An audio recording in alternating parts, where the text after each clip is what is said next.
தினம்தோறும் விளக்கேற்ற நல்ல எண்ணெய் இதயம் நல்லெண்ணெய். அக்டோபர் மாதத்திற்கு வழங்க வேண்டிய 20.22 TMC நீரை தமிழகத்திற்கு திறந்துவிடக் கோரி கர்நாடக அரசுக்கு காவிரி நீர் மேலாண்மை ஆணையம் உத்தரவிட்டுள்ளது. காவிரி நீர் மேலாண்மை ஆணையத்தின் 44வது கூட்டமானது தலைவர் SK ஹல்தர் தலைமையில் காணொலி காட்சி மூலம் நடந்தது.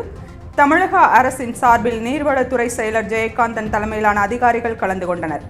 மேட்டூர் அணையின் இப்போதைய இருப்பு 92.105 TMC என்றும் நீர்வரத்து நொடிக்கு 8419 கன அடியாக இருப்பதாகவும் தமிழக அரசு தரப்பில் தெரிவிக்கப்பட்டது.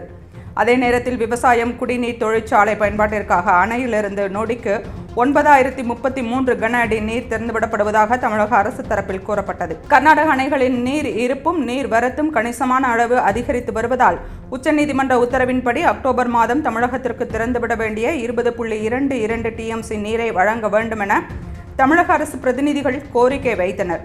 அதை ஏற்றுக்கொண்ட காவிரி நீர் மேலாண்மை ஆணையம் தமிழகத்திற்கு அக்டோபர் மாதத்திற்கு வழங்க வேண்டிய 20.22 TMC நீரை வழங்குமாறு கர்நாடக அரசுக்கு உத்தரவிட்டது.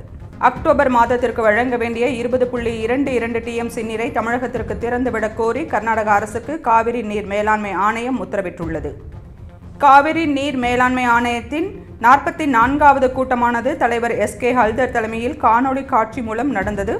தமிழக அரசின் சார்பில் நீர்வளத்துறை செயலர் ஜெயகாந்தன் தலைமையிலான அதிகாரிகள் கலந்து கொண்டனர். மேட்டூர் அணையின் இப்போதைய இருப்பு 92.105 TMC என்றும் நீர்வரத்து நொடிக்கு 8419 கன அடியாக இருப்பதாகவும் தமிழக அரசு தரப்பில் தெரிவிக்கப்பட்டது.